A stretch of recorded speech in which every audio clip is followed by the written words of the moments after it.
This one's from June 2024. So earlier this year. Yep.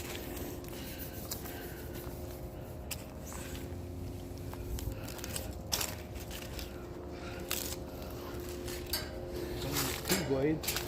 Yeah, that's usual for Trane products nowadays.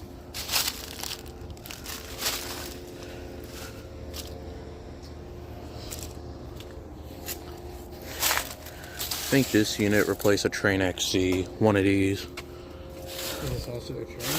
Yep, it's a Trane XR14. They used to really call trains out here. Yeah, this area this building only installs trains. These two.